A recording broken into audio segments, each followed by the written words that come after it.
nggak sih kamu pas lagi iseng-iseng scrolling harga rumah di kota besar gitu ya? Terus iseng buka kalkulator KPR, di akhir sesi itu kamu cuma bisa ketawa miris. Hah, itu pengalaman pribadi banget kayaknya. Iya kan? Gaji UMR atau bahkan 1,5 kali UMR, rasanya tuh kayak lari di treadmill, sementara harga rumahnya naik jet tempur. Nggak bakal kekejar ya? Nggak akan pernah. Kenaikan gaji kita paling 3-5% setahun. Harga properti minimal 10-15%.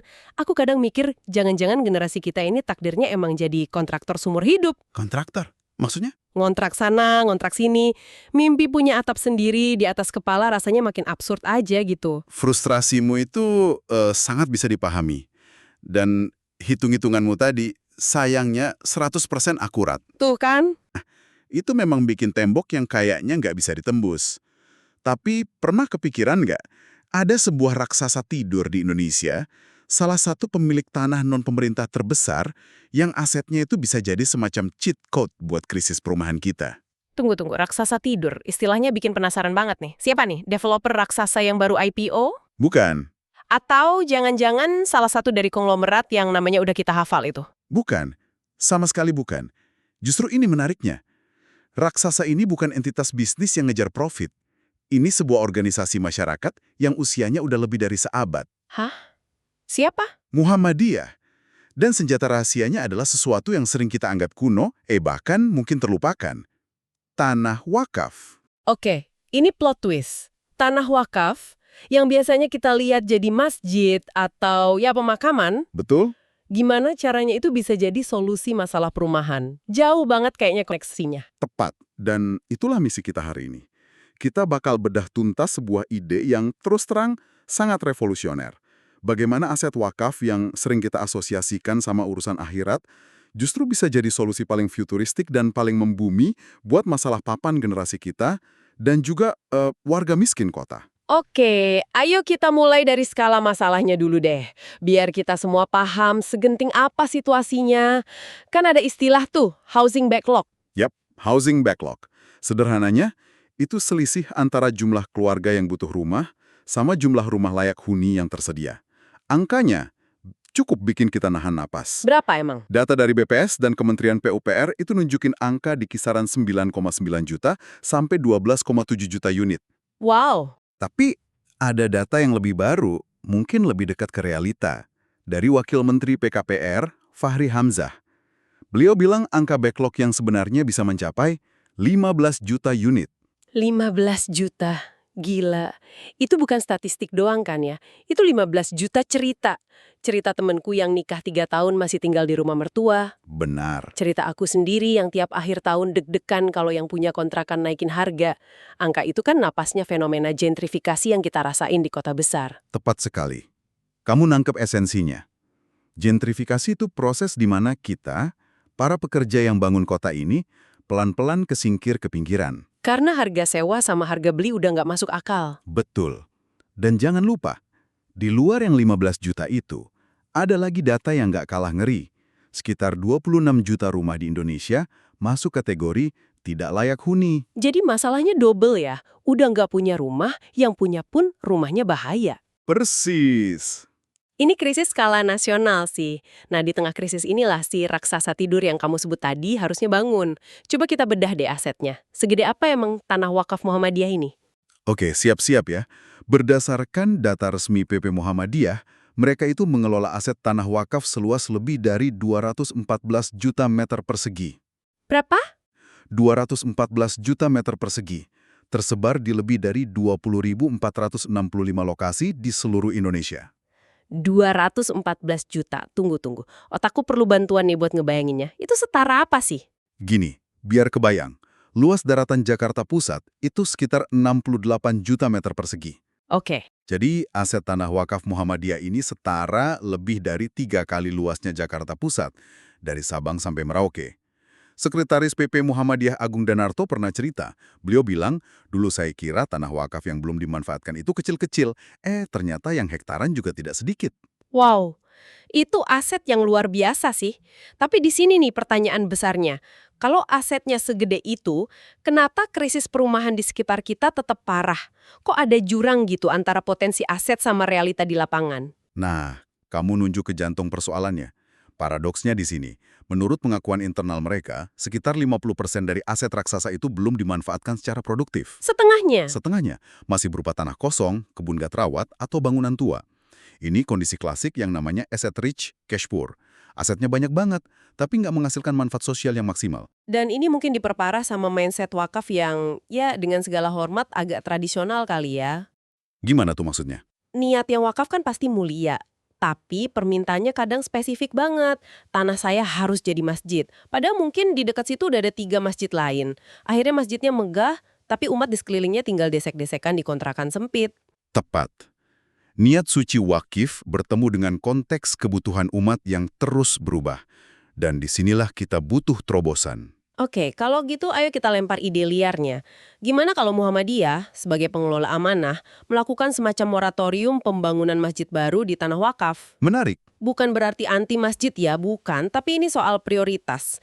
Gimana kalau lahan dan dananya dialihkan buat bangun sesuatu yang lebih mendesak sekarang? Rusunawa wakaf atau apartemen transit? Dan itulah ide revolusioner yang kita bicarakan. Ini bukan mimpi. Ini model bisnis sosial yang sangat mungkin diwujudkan. Coba kita bedah ya. Ayo. Pertama, biaya paling mahal di properti itu kan tanah. Di sini, modal dasar itu udah ada dan gratis. Karena wakaf, biaya pengadaan tanahnya nol. Oke, tanahnya gratis, itu motong biaya gede banget. Tapi bangun gedung kan miliaran. Duitnya dari mana? Realistis nggak sih ngarepin dari donasi? Pertanyaan bagus. Biaya pembangunan bisa dari beberapa keran. Pertama, filantropi umat. Kekuatan galang dana Muhammadiyah kan udah teruji. Bener juga. Kedua, dana CSR dari perusahaan besar. Ketiga, dan ini yang paling potensial, pendanaan dari unit-unit usaha Muhammadiyah sendiri yang udah profitable. Oh, dari rumah sakit atau universitasnya gitu. Persis, ratusan rumah sakit, ribuan sekolah, sebagian profitnya bisa diinvestasikan kembali buat proyek sosial ini. Masuk akal. Jadi, tanah gratis, biaya bangun dari berbagai sumber. Terus setelah jadi, skema sewanya gimana? Nah, disinilah keajaibannya. Karena tujuannya bukan profit, biaya sewa bisa ditekan seminimal mungkin, cuma cukup buat nutupin biaya operasional. Operasional tuh kayak apa? Perawatan gedung, kebersihan, keamanan, listrik area umum, maintenance cost only. Jadi kalau sewa apartemen studio di pasar komersial katakanlah 3 juta sebulan, di Rusunawa Wakaf ini mungkin bisa cuma 700.000 atau 1 juta. Wah, selisihnya jauh banget. Itu bisa nabung 2 juta sebulan dong. Tepat. Dan tujuannya bukan agar orang tinggal di sana selamanya, ini hunian transit. Tujuannya, ngasih kesempatan buat para penyewa, entah itu Gen Z, pekerja UMR, buat bisa bernafas. Dalam 5-10 tahun, mereka bisa kumpulin uang cukup buat bayar DP KPR rumah sendiri. Rusunawa Wakaf ini jadi batu loncatan. Oke, saya coba mainin peran devil's advocate ya. Idenya bagus banget, hampir terlalu bagus. Tapi, niat awal wakif itu kan sakral. Kalau ada orang wakafin tanah, niatnya buat masjid, buat ibadah, terus kita bangun apartemen, bukannya kita mengkhianati amanah? Gimana justifikasinya secara spiritual? Ini pertanyaan paling krusial. Dan jawabannya ada di konsep dinamis yang namanya fikih wakaf kontemporer. Fikih wakaf kontemporer. Gini, bayangin fikih itu kayak OS di HP. Tujuan utamanya kan kemanfaatan. Kalau OS versi lama, fikih wakaf 1.0 cuma bisa jalanin aplikasi masjid.exe, maka fikih kontemporer ini update ke versi 2.0. Update ini ngebolehin kita install aplikasi baru yang lebih relevan, kayak hunian terjangkau.exe, tanpa mengkhianati tujuan awal si pembuat HP, yaitu kemaslahatan umat. Jadi ini soal menafsirkan ulang ruh dari amanahnya ya, bukan cuma baca teksnya doang. Persis. Dan ini sangat selaras sama DNA gerakan Muhammadiyah dari awal. Teologi Al-Ma'un, yang diajarkan Ki Ahmad Dahlan. Teologi pembebasan. Ketua Umum PP Muhammadiyah sekarang, Prof. Haidar Nasir, pernah ngasih justifikasi teologis yang kuat banget. Beliau bilang, dan saya kutip, barang siapa membiarkan orang miskin dan papa tetap tertindas, sebenarnya ialah orang yang jauh dari nilai tauhid. Wow, gila. Kutipan itu ngubah segalanya sih. Jadi nyediain rumah buat yang butuh itu bukan cuma program sosial, tapi udah manifestasi keimanan. Tepat sekali. Ini bukan lagi soal CSR. Ini soal tauhid. Ini mengangkat solusi perumahan dari urusan teknis jadi panggilan ideologis. Oke, idenya brilian, landasan teologisnya kuat. Tapi eksekusinya gimana? Membangun dan mengelola properti skala besar kan rumit. Muhammadiyah punya kapabilitas teknis buat ini. Pertanyaan valid. Jawabannya, mereka udah punya proof of concept. Udah punya know-how. Pertama, lihat SM Tower Malioboro di Jogja. Oh, hotel itu ya? Betul. Itu hotel komersial modern yang dikelola profesional di atas tanah persyarikatan. Artinya, manajemen properti komersial, mereka mampu. Oke, itu kan komersial, cari profit. Kalau hunian massal non-profit, kayak Rusunawa? Nah, untuk itu mereka juga punya contohnya. Banyak universitas di bawah Muhammadiyah, kayak UMY atau UAD, udah pengalaman banget bangun dan kelola Rusunawa buat ribuan mahasiswa mereka. Sistemnya udah jalan. Tunggu dulu. Mengelola Rusunawa buat mahasiswa yang relatif homogen kan satu hal. Tapi apartemen buat publik yang isinya keluarga, pekerja lajang, lansia, dinamikanya kan jauh lebih kompleks. Kamu menunjuk tantangan realnya. Tentu nggak bisa sekedar di copy paste. Ada beberapa hal yang harus dirancang matang. Pertama, sistem seleksi penyewa. Harus adil dan tepat sasaran. Bener. Kedua, manajemen sosial. Perlu pengelola profesional buat mediasi konflik, bangun komunitas. Ketiga, skema pendanaan perawatan jangka panjang. Jangan sampai gedungnya bagus di awal, 10 tahun kemudian jadi kumuh. Oke, jadi tantangannya lebih ke manajerial ya? Betul. Serius, tapi bukan berarti tidak bisa diatasi. Kemampuan dasarnya sudah ada. Kalau saya bayangin ini beneran bisa jalan masif, dampaknya gila sih. Generasi muda nggak lagi kejebak jadi generasi sandwich yang gajinya habis buat sewa doang. Warga miskin kota bisa hidup lebih manusiawi. Ini bisa jadi salah satu cara motong rantai kemiskinan struktural, kan? Benar sekali, dampak sosialnya akan jadi bola salju yang positif. Produktivitas kerja naik, tingkat stres turun, kesenjangan sosial bisa sedikit terkikis. Jujur ya, setelah kita bedah sedalam ini, saya merinding sih. Ngebayangin potensi sebesar ini ada di depan mata kita. Selama ini kita pusing cari solusi dari pemerintah, dari KPR Bank. Ternyata jawabannya ada di aset umat sendiri.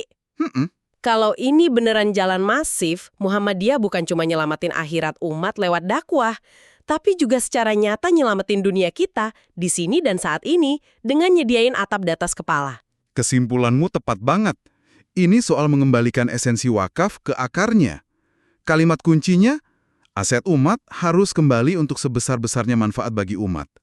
Ini tantangan sekaligus ajakan inovasi buat Majelis Wakaf di Muhammadiyah, dan sejalan sama program yang lagi mereka galakan, Wakaf Produktif. Jadi ini puncak dari wakaf produktif itu sendiri ya. Betul sekali. Dan ini baru satu ide loh, perumahan. Coba bayangin, dengan 214 juta meter persegi tanah itu apalagi yang bisa dilakuin? Bisa jadi lubung pangan, pusat pelatihan kerja.